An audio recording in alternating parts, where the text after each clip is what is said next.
내 말이 네가 믿으면 하나님의 영광을 보리라 하지 아니하였느냐 하시니 할렐루야. 성경 속 인물 이야기와 함께 하시는 한 사람 한 사람을 주님의 이름으로 사랑하고 축복합니다.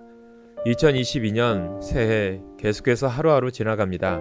그냥 보내는 시간이 아니라 주님과 동행하고 날마다 신앙의 성장이 있는 복된 삶들이 되시길 간절히 소망하며 오늘 성경 속 인물 이야기 50번째 시간을 시작하겠습니다. 오늘 우리가 볼 인물은 마리아와 마르다에 대해서 함께 공부해 보도록 하겠습니다. 먼저 인적사항을 살펴보면 예수님께서 예루살렘에 다녀오실 때는 항상 베다니 마을에 들리시곤 하셨는데 그 이유는 마르다와 마리아 자매가 주님을 극진히 섬겼기 때문입니다. 마르다는 결혼한 여자로 남편은 예수님께로부터 질병을 치료함 받은 문둥이 시몬이라 일컬음을 받은 사람이며 오라비인 나사로와 여동생인 마리아와 함께 살고 있었습니다. 나사로란 이름의 뜻은 하나님이 도우셨다는 의미이고 마르다란 여주인이란 의미이고 마리아는 높여진 자라는 의미입니다. 예수님을 섬긴 여인들 중에 가장 헌신으로 섬긴 자매들로 베다니 지역에서 상당히 높은 사회적 특권을 지닌 집안이었습니다. 이들은 죽은 오라비 나사로를 주님께서 살리시는 기적을 통하여 더욱 주님께 영광을 돌리는 가정이 되었으며 다시 살아난 나사로를 보기 위하여 많은 사람들이 이 가정을 방문하고 예수님을 믿게 되는데 중요한 전도의 역할을 하는 귀한 가정이 되었습니다. 그들 각자 신앙의 특징들을 먼저 살펴보면 첫째 마르다는 섬기는 은사를 지닌 여인이었습니다. 섬기는 봉사를 은사로 승화시켜서 봉사한 모범적인 여인이었습니다. 봉사는 자신의 의지와 성향대로 진행할 때 자기의 의도, 보람도, 목적 달성도 자신의 기쁨으로 여겨지게 됩니다. 그래서 때로는 봉사 중에 자신의 뜻대로 안 되면 불편한 마음이 생기게 됩니다. 마르다는 주님이 자신의 집에 머물렀을 때 혼자 바빠서 동생 마리아가 돕지 아니한 것을 주님께 불평하였습니다. 그러나 그때 주님이 하신 말씀을 보면 누가복음 10장 41절에서 42절입니다.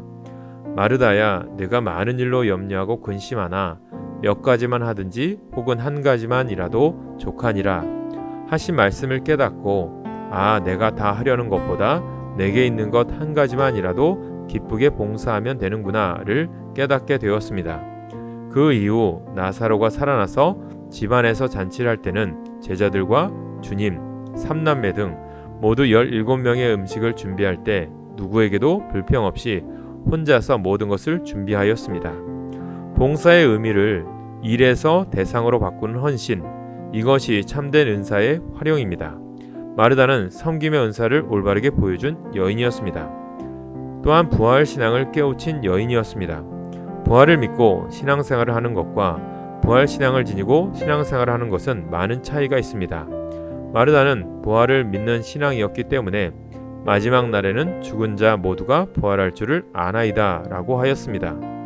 그때 주님이 말씀하시기를 마지막 날이 아니라 언제든지 죽어도 살아날 수 있고 더욱이 살아서 공중에 들림받아 영원히 죽음을 겪지 않고 살아날 수 있다는 믿음을 가져야 한다 라고 이것이 부활신앙이란다 라고 알려주신 것입니다.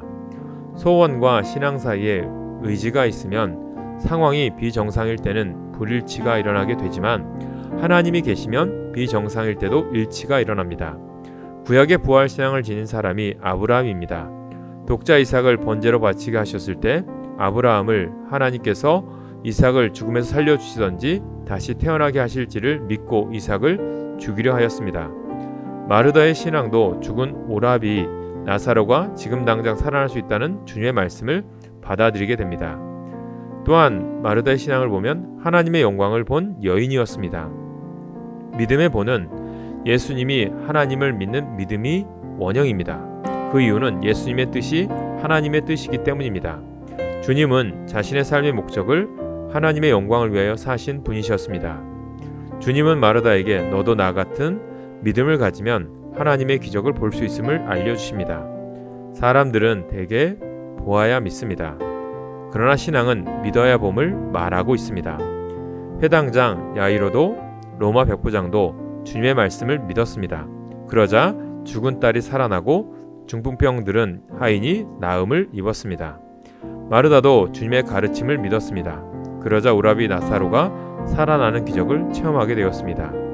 이 사건을 통하여 마르다는 여인 중에 최초로 예수님을 그리스도로 고백하는 아름다운 신앙 고백을 한 사람이 되었습니다. 두 번째, 마리아에 대해서 보겠습니다. 마리아는 영성을 사모하는 여인이었습니다. 일반적으로 집에 손님이 오면 제일 중요한 일이 접대입니다. 특히 주인의 일손이 부족할 땐 함께 참석한 사람들도 도와야 하는데 하물며 동생이 언니를 돕지 않는다는 것은 상식에 벗어난 일입니다. 그런데도 마리아는 예수님 곁에 앉아 말씀을 듣기를 더 원했습니다. 여기에서 마르다는 주님을 접대해야 할 손님으로 생각한 반면 마리아는 영생의 말씀을 주시는 구세주로 여겼던 것을 볼 수 있습니다. 육신이 갈급한 자는 음식을 찾고 혼이 갈급한 자는 지식을 찾으나 영혼이 갈급한 자는 말씀을 찾게 됩니다. 그런데 이들 중에서도 영혼이 가장 좋은 것이 자기에게 가장 좋다는 것을 마리아는 알았던 것입니다. 이러한 마리아에게 주님은 마리아는 이 좋은 편을 택하였다고 칭찬하셨습니다. 좋은 편이란 그리스도와 함께 있는 편입니다. 영성은 예수님을 따르려는 마음입니다. 주님의 말씀은 영혼을 깨우쳐 줍니다. 말씀을 많이 깨우칠수록 영성은 깊어갑니다. 신앙은 영성의 깊이로 자라납니다. 마리아는 자신의 신앙을 위하여 항상 영성의 자리를 택하였던 사람입니다. 또한 주님을 진심으로 사랑한 사람이었습니다. 사람은 각자 사랑하는 대상에 대한 표현 방법이 다릅니다. 사랑의 정도에 따라 점점 드리기 어려운 것을 내어놓게 됩니다. 마르다는 주님께 대한 사랑의 표현을 자신의 봉사로 드렸습니다. 그러나 마리아는 자신 전부를 드렸습니다. 첫째는 미혼 여성이 가장 소중하게 간직하고 있는 향유를 주님께 드렸습니다. 그 향유의 가치는 300데나리온, 즉 1년치 임금에 해당되는 금액입니다. 마리아가 지니고 있었던 것 중에서 가장 값진 것을 드린 것입니다. 진정한 사랑은 진정한 소유를 지불함으로 가치를 입증하게 됩니다. 마리아는 자신의 소유 전부를 드린 것입니다. 둘째는 자신의 머리카락으로 향유를 부은 예수님의 발을 씻었습니다. 그 당시 풍습으로는 여인이 머리를 동여 매지 않고 공중 앞에 나아가는 것은 부도덕한 여인의 표징이었습니다. 그러나 마리아는 자신의 가장 귀한 몸의 지체로 예수님의 가장 낮은 지체인 발을 씻음으로 진실로 경배함을 보였습니다. 사랑은 시선을 초월합니다. 사랑은 관습을 초월합니다. 오직 사랑하는 마음으로부터 나오는 표현을 행할 뿐입니다. 셋째는 마리아는 향유를 또한 주님의 머리에도 부었습니다. 이때 제자들은 이 행위를 나무랬습니다. 가난한 사람들을 위해 사용할 수 있는 큰 돈을 허비한 것으로 여겼습니다. 이때 주님은 말씀하시기를 그녀는 내게 좋은 일을 하였느니라 하셨습니다. 여기에서 주님은 자선과 경배는 다르다는 것임을 말씀하십니다. 사랑은 상대방의 신변을 아는 것보다도 마음을 아는 것입니다. 눈앞에 죽음을 앞둔 주님의 마음은 어느 누구도 이해하지 못했습니다. 심지어 제자들까지도. 그러나 마리아는 성령님의 조명을 통하여 막연히 알았습니다. 그 행위를 예수님은 자신의 장사를 미리 준비하는 행위라고 하셨습니다. 사랑하는 마음 사이에 의지가 없다면 자기 중심적인 마음으로 순수함을 굴절시킵니다. 그러나 사랑하는 마음 사이에 성령님이 계시면 하나님의 뜻을 반영하는 예시가 됩니다. 그 당시 마리아만이 진정 예수님을 사랑하는 마음을 갖춘 여인이었습니다. 예수님은 마리아를 향해 내가 좋은 편을 택했고 좋은 일을 행하였다 하셨습니다. 신앙생활에서는 사역이 중요합니다. 그러나 사역 전에 더 중요한 것이 있음을 알려주십니다. 내가 진정 나를 진심으로 사랑하고 있는지, 그 사랑으로 나를 위하여 내가 일하고 있는 것인지를 주님은 보십니다. 주님을 사랑하는 마음이 결여된 사역은 성공을 바라보게 만듭니다. 그러나 주님을 사랑으로 바라보는 사역은 성화를 만듭니다. 성경 속 인물 이야기 오늘 결론입니다. 마르다와 마리아는 모두 다 소중한 예수님이 사랑하신 여인들이었습니다. 전승에 의하면 그녀들은 예수님이 돌아가신 후 오늘날 프랑스 지중해 근처 항구인 마르세유로 가서 그곳에서 평생 주님을 전파하다 순교했다고 전해집니다.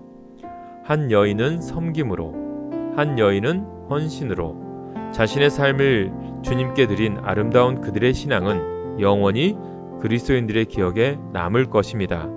오늘 믿음으로 섬기는 삶을 살아가는 여러분들 삶도, 헌신으로 하나님께 나아가는 삶도 세상 사람들이나 우리 모두에게 기억에 남는 복된 삶을, 그리스도인의 삶을 살아가는 여러분 되시기를 간절히 소망합니다. 기도하겠습니다. 주 하나님, 우리를 주님의 자녀 삼아 주시고 지금까지 인도해 주심에 감사합니다. 우리의 신앙이 마르다의 헌신과 섬김, 마리아의 영성을 배우게 하셔서 모든 일을 할 때도 기쁨으로 주의 일을 감당할 수 있는 주의 백성이 되게 하여 주시옵소서.